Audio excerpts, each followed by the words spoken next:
উচ্চ মাধ্যমিকের ফলাফলে পশ্চিমবঙ্গের মধ্যে তেহট্ট উচ্চ বিদ্যালয়ের ছাত্র কুশল ঘোষ অধিকার করল নবম স্থান। এই খবরে তেহট্ট এলাকায় বইছে খুশির হাওয়া। নদিয়া জেলার তেহট্ট থানার অন্তর্গত তেহট্ট নতুন পাড়ার বাসিন্দা কলকাতা পুলিশে কর্মরত বাবা কৃষ্ণ ঘোষ, মা সোমা ঘোষের সন্তান তথা তেহট্ট উচ্চ বিদ্যালয়ের উচ্চ মাধ্যমিকের ছাত্র কুশল ঘোষ উচ্চ মাধ্যমিক পরীক্ষার ফলাফল প্রকাশ হতেই দেখা যায় 488 নম্বর পেয়ে নবম স্থান অধিকার করেছে। এই খবর পেয়ে কুশলের পরিবার সহ পাড়া প্রতিবেশী ও নিজের স্কুলের শিক্ষক শিক্ষিকা ও গৃহশিক্ষকের মধ্যে বইছে খুশির হাওয়া।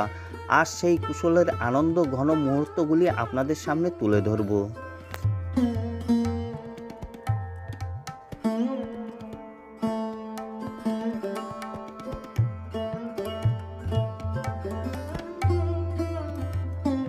এই যে সারা রাজ্যের উচ্চ মাধ্যমিক পরীক্ষায় নবম স্থান অধিকার করে, আজকের এই মুহূর্তে এসে কেমন লাগছে? খুবই খুশি লাগছে।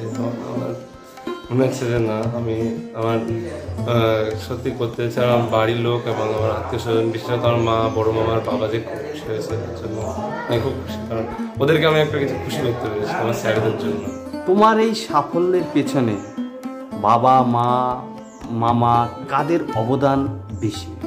মায়ের অবদান সব থেকে বেশি প্রথমে, তারপর বড় মামা, কারণ মা বাড়িতে গাইড করতে এবং ছোটবেলা থেকে আমাকে আমার মা বেসটা আমার মা তৈরি করেছে। মানে 3 থেকে 7 অবধি একদম পুরো আমার মা আমাকে পুরো মা গাইড করেছে, স্যারেদের থেকেও বেশি। এবং আমার মা একটু পকাঝাড়া তো করতোই, এবং আমার মা এক মুহূর্ত মানে নিশ্চিন্ত হয়নি, এবং আমি এই জন্য সব থেকে বেশি খুশি যে আমার মা একটু নিশ্চিন্ত হয়েছে। মা বাবা ছাড়া আরেকজনের নাম ওকে আছে, যেটা তোমার বড় মামা। হ্যাঁ, সে কিভাবে তোমাকে হেল্প করেছে? আমার বড় মামা আমার কেমিস্ট্রি পড়াতো আমাকে, এবং আমার বড় মামা ছোটবেলা থেকে 11-12 না, ছোটবেলা থেকে আমার স্যারদের খুঁজে দেওয়া, আমাকে সাহস দেওয়া, পড়ার টেকনিকগুলো বা কীভাবে আমার পড়া উচিত, কোন কোন কম্পিটিটিভ এক্সাম দেওয়া আছে। অনেক কম্পিটিটিভ এক্সাম আমার বড় মামা জোর করে নিয়ে গেছে। মা হয়তো বলেছে যে না দেওয়ার দরকার নেই, তবু বড় মা নিয়ে গেছে এবং ছোটবেলা থেকে এক্সপিরিয়েন্স করেছে। আর বড় মামা মানে পড়ার দিকটা দেখেছে, বই এনে দেওয়া, আমাকে কোন বই পড়তে হবে, কীভাবে পড়তে হবে, আমার কি করা উচিত, সেগুলো সব বড় মামা। মা আর বাবার পর বড় মামা। 24 ঘন্টার মধ্যে কত ঘন্টা পড়াশোনা করতে?